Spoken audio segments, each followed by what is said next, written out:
just don't feel complete anymore. I just feel like I have a family with somebody missing, obviously. But it's hard to put that smile on your face and function day to day, knowing that how bad we feel and how our heart hurts. Their birthdays, Christmas, the holidays, weddings, children, when you know they could have had that too.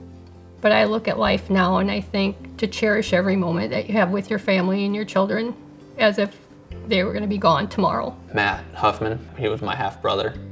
He was 10 years older than me. As I got older, we did activities together. We hung out and bowled together every Friday night with a bunch of his friends. And as you got to know him, he'd be your best friend. He'd be one you'd want to go to war with and one you'd want to go out with. And he'd just be there and you know that you were safe when he was there. I remember in the past, before this ever happened, he'd always say that suicide was really selfish and he doesn't know how people could come to that.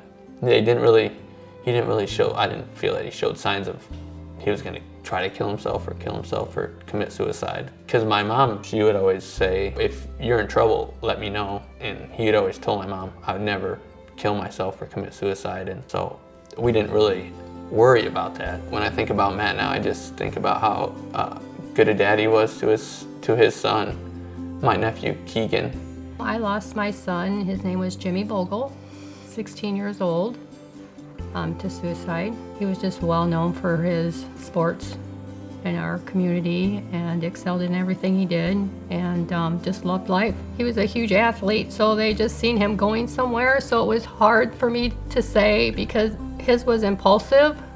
I didn't see no signs, it just happened. And my son Mike was thought he was the class clown, but he suffered from depression. He just didn't have his self-worth that he should have. Mike had talked about suicide before, and I would say, oh Mike, we can take you up and we'll get you some help, but I didn't. I don't think I actually really thought he would ever do it. I didn't take it serious enough, and I would say if there's any signs, any if they ever talk about it, do anything and everything you can do to help them because you just don't know. They say, oh, some kids, if they talk about it, they'd never do it, but that's not true because he did. He would be 39 this year, so, now I'm sure he would have married and had children. And I miss those additional grandchildren I'd have and just would love to have had a little Mikey.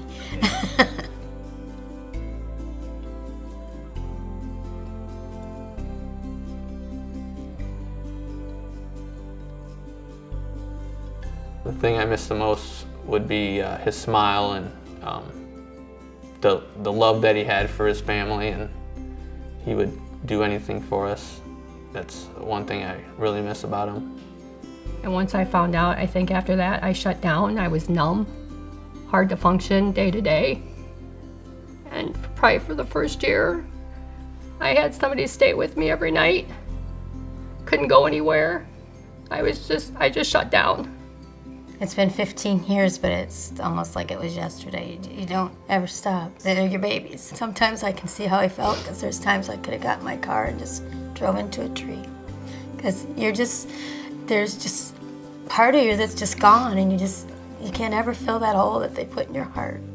And my daughter says, well, Mom, that's not fair to me. I said, I know it isn't, but you can't imagine how it feels. Not that I don't love you with all my heart, it's just, you can't fill that hole in your heart. I don't know, it's just a feeling where you can't, almost feel like you're paralyzed, I think. You just have no feeling and you just go numb and your mind's still moving, and you're moving and everything, but everything else is just staying still. Just when you think, you have a day-to-day, you try to wake up and put a smile on your face, and the reality sinks in that they're gone. And you just try to function and continue with your life as everybody else does. But it's hard. A lot of people won't talk to you about it. They won't even bring his name up to you. And that's the hard part. If my son wouldn't have died of suicide, I think people wouldn't feel so uncomfortable talking about it. Our sons, they existed and mention their name. We like to share their stories. We like to share what they did. Don't act like they didn't exist. I talk to kids that are having problems, and I always share with them my life story, and I said, would you want your parents going through what we're going through? I says, You know, you see me and I'm crying and devastated because I've lost my son. I would give any moment in life to have my son back, and here you sit, full of life, full of joy. You know, just because you're having a bad moment doesn't mean that it can't be better tomorrow or the next day. But just think about what you're going to do. Your pain will be gone, but we're left with all the pain that you've left behind, you know, trying to struggle and live each and every day. I think to any mother, it's the worst day of your life to lose your baby. No matter how old they are, they're still your babies. And like Esther, I didn't believe it. I didn't want to believe it. You just.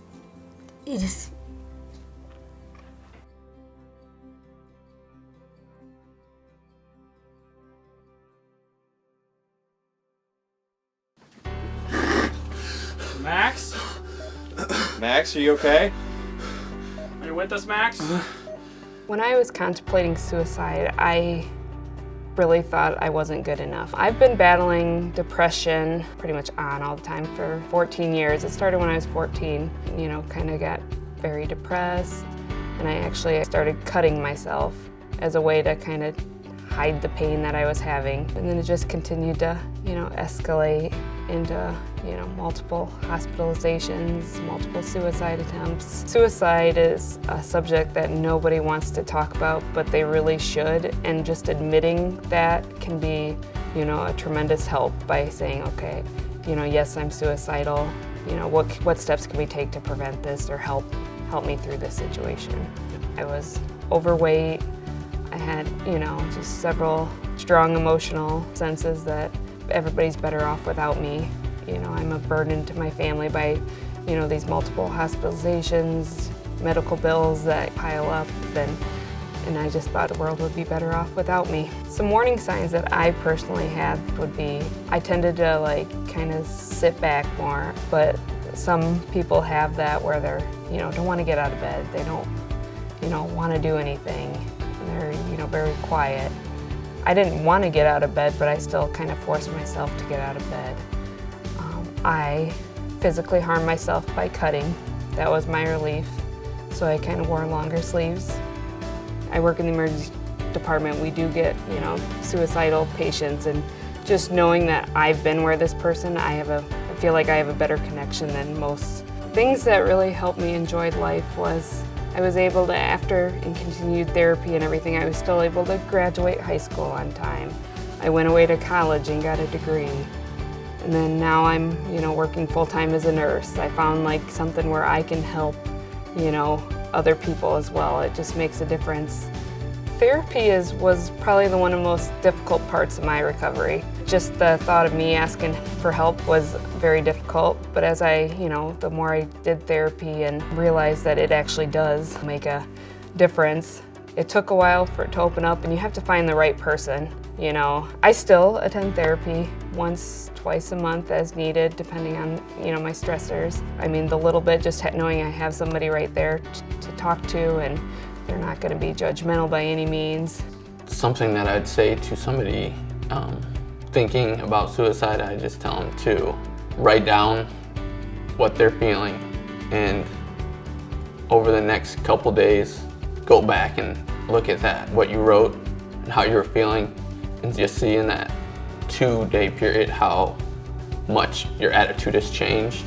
Write down the date and time, and then 3 years ago when you said you wanted to end your life or commit suicide, look at all the stuff that's happened in that 3 years, how much you would have missed. I would have missed a lot. You know, my sister has 2 little nieces that, you know, they've got me wrapped around their finger, and, you know, they say, come to my house. I drop pretty much everything, and, you know, they're, you know, big role model to them. And it's just, you know, fun. And, you know, I have good and bad days, and it's just how I, you know, do it, and just knowing that things could be worse right now, and they're definitely worth it. It's no different than having any other kind of disease. If you're a diabetic, you go and get medication. It's no different if you're depressed. You know, reach out and go and get help and get your medication and talk to anybody. I don't care who it is. Pick up the phone. I mean, no matter who it is, just go talk. Go get immediate help, even if it's to the emergency room or a professional, or life does matter. And to tomorrow would be a better day. Don't make that rash decision, because what you think so bad today, tomorrow, it probably won't be that bad at all. And it's not worth to end everything for just one bad moment in your life, because things will get better. I would ask them, right away, are you feeling suicidal? And I'd be like, do you have a plan? And it's just a big, deal if they have a plan set up, and it's like, okay, we need to get you the necessary help. That's a little, more serious. It's like, okay, this is a little above my realm. I would be like, I'm here to listen. Or is there someone else that you feel more comfortable talking to? Just giving them a few resources available. To overcome this hopelessness, I felt that I had to take the communication step. Opening up was a big step for me in my recovery, because I finally realized by sitting there, things are not getting any better. We're not going anywhere. I'm just kind of at a standstill. But the minute, by communicating, I was able to, okay, this actually does help. I feel very proud of myself. I feel guilty for saying it. It feels almost selfish, but just knowing what I've come through and how far I've come to be where I'm at now is just a huge step, and it is something to be proud of.